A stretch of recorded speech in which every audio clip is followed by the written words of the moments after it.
حضرت مالک بن دینار فرماتے میں نے 60 حج کیے. ایک حج کے موقع پر میں نے بڑا رش دیکھا، لاکھوں کا اجتماع ہوا. میری باتوں کی سمجھ تو آ رہی ہے نا آپ دوستوں؟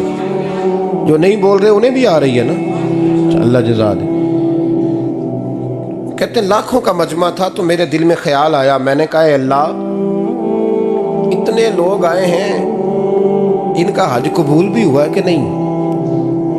فرماتے ہیں میں سوچ رہا تھا تو رات کو نا خواب میں نے کسی کہنے والے کو کہتے ہوئے سنا کہ سب کا قبول ہو گیا ہے. بلخ کا رہنے والا محمد بن ہارون بلخی ہے، اس کا حج قبول نہیں. فرماتے ہیں شہروں کے علیحدہ علیحدہ خیمے لگتے تھے. اب بھی آپ حج کرنے جائیں تو پاکستانیوں کی رہائشیں علیحدہ ہوتی ہیں، انڈین کی علیحدہ، بنگلہ دیش کے علیحدہ، مصری، یمنی، سب لوگ علیحدہ علیحدہ رہائشیں ہوتی ہیں، جھنڈے لگے ہوتے ہیں ملکوں کے. کہتے ہیں میں نے سویرے اٹھ کے ڈھونڈنا شروع کر دیا. ڈھونڈتا ہوں وہ بندہ ملے. کہتے ہیں جہاں بلخ شہر کے لوگ رہتے تھے وہاں چلا گیا تو میں نے لوگوں سے پوچھا تم میں محمد بن ہارون بلخی کون ہے؟ لوگ کہنے لگے وہ تو بڑا نیک آدمی ہے، پرہیزگار ہے، بڑے بولے بالے، بڑے اللہ والے، ریاض آپ کو بس ہم ہی جانتے ہیں، وہ تو بڑا نیک ہے، پرہیزگار آدمی. میں نے کہا اچھا کہاں ہے؟ انہوں نے کہا پہاڑ کے پیچھے اس نے خیمہ لگایا ہوا ہے، ساری رات عبادت کرتا ہے، سارا دن روزہ رکھتا ہے، قائم اللیل ہے، صائم الدہر ہے. کیا بات؟ فرماتے ہیں میں ان لوگوں کی بات سن کے حیران ہو گیا کہ مجھے کیا بتایا گیا، یہ کیا کہہ رہے ہیں. فرماتے ہیں میں پہاڑ کے پیچھے گیا. حضرت مالک بن دینار علیہ رحمہ فرماتے ہیں جب میں وہاں پہنچا تو میں نے اس شخص کو مصلی پہ بیٹھے دیکھا. کثرت عبادت کے آثار اس کے وجود پر نظر آ رہے تھے. سیدھا بازو اس کا کٹا ہوا تھا. فرماتے 2 رکعتیں مکمل کر کے نا میں نے اسے السلام علیکم کہا تو مجھے کہنے لگا وعلیکم السلام، آپ مالک بن دینار ہیں؟ میں نے کہا بڑی اس کی فراست ہے. فرماتے پھر اس نے ٹھنڈی سانس لی، کہنے لگا آپ کو خواب آئی ہوگی کہ میرا حج قبول نہیں ہوا. فرماتے ہیں مجھ پر اور بجلی گری کہ کیا کہہ رہا. فرماتے میں نے کہا یار لوگ بھی تیری تعریف کر رہے ہیں اور تیری بصیرت بھی بڑی ہے، تو یہ ماجرا کیا ہے؟ کہنے لگا آپ نہ پوچھیں.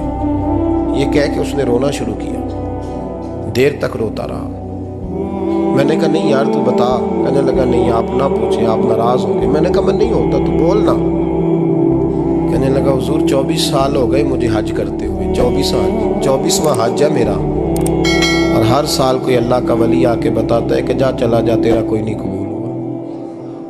بے پروائی ویک سجن دی جتھے کسے دی پیش نہ جاوے، انہیں تاجاں والے در در رولے تے منگتیاں تخت بٹھاوے.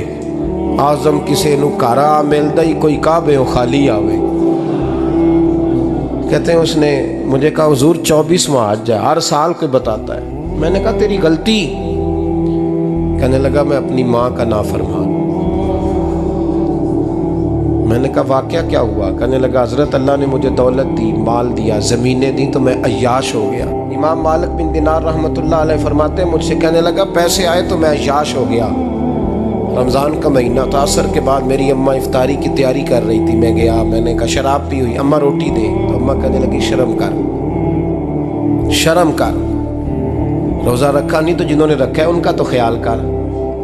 کہتے اماں کی بات کا مجھے غصہ لگا. میں کہا کرتا ہوں بد نصیب ہے وہ بیٹا جس کا باپ اس سے بات کرتے ہوئے ڈرتا ہے کہ پتہ نہیں کہاں سے بولے گا. بد نصیب نہیں وہ بیٹا جس کی ماں اس سے بات کرتے ہوئے سہم جاتی ہے کہ پتہ نہیں کون سی بولی بولے گا. بد نصیب نہیں کہ ماں باپ بھی جس سے کھول کے بات نہ کر سکے. حضرت مالک بن دینار سے کہنے لگا اماں نے جب کہا نا شرم کر تو مجھے غصہ آیا. میں نے ماں کو تھپڑ مارا اور میری ماں جلتے ہوئے تندور میں گری. لوگوں نے مجھے پکڑ کے اندر بند کر دیا کمرے میں. ساری رات میں شور سنتا رہا پر نشے میں دھوت رہا. سویرے آنکھ کھلی تو میری بیوی بیگ باندھ رہی تھی. میں نے کہا کہاں جا رہی ہو؟ کہنے لگی جو ماں کا نہیں بنا میرا کیسے بنے گا. میں نے کہا میری اماں کا وہ تو لوگوں نے رات کو ہی دفن کر دی جنازہ پڑھ کے. تڑپ کے کہنے لگا مجھے کیوں نہیں بتایا؟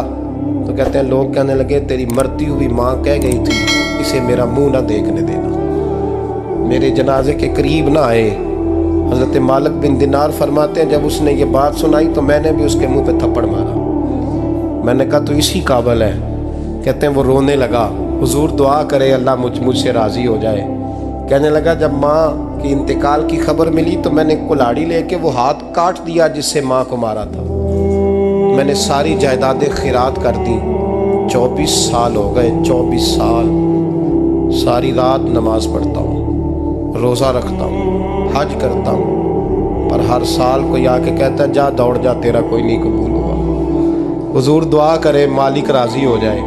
فرماتے ہیں میں تھپڑ مار کے آ گیا، میں نے کہا تجھ سے راضی ہو جائے اتنے ظالم سے؟ امام مالک فرماتے ہیں رات کو آ کے سویا تو مجھے خواب میں رسول پاک کا دیدار ہوا۔ تو نبی پاک علیہ السلام نے فرمایا مالک تو اسے مایوس کیوں کر آیا ہے؟ اللہ تو بڑا مہربان ہے۔ کہا حضور ماں کے نافرمان کو معافی کیسے ملے گی؟ تو امام مالک فرمانے لگے نبی کریم نے فرمایا جا اسے جا کے بتا دے تجھے قیامت میں تیری ماں کی وجہ سے بخش دیا جائے گا۔ کہا حضور اماں کی وجہ سے کس طرح؟ تو محبوب فرمانے لگے اس کی ماں قیامت میں اس کے خلاف مقدمہ دائر کرے گی رب کریم کی عدالت میں، اے اللہ میں نے 9 ماہ پیٹ میں رکھا، درد سہ کے اسے جنا، جگر کا خون پلا کے پالا اور اسی نے مجھے قتل کیا۔ رب کریم اس کی ماں کا مقدمہ سن کے کہے گا اٹھاؤ اس کو دوزخ میں پھینکو، اس نے ماں جلائی تھی اسے بھی جلاؤ۔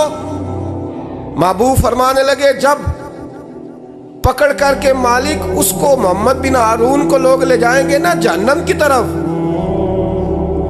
ابھی فرشتے گھسیٹیں گے ہی تو پلٹ کے پھر اماں کی طرف دیکھے گا اور دوسری دفعہ پھر گھسیٹیں گے تو پلٹ کے دیکھے گا اور تیسری دفعہ پھر پلٹ کے کہے گا اماں یہ مجھے جلانے لگے، اماں یہ جہنم میں پھینکنے لگے۔ میرے حبیب فرمانے لگے وہ جل کے مرنے والی ماں وہاں بھی بول پڑے گی، کہے گی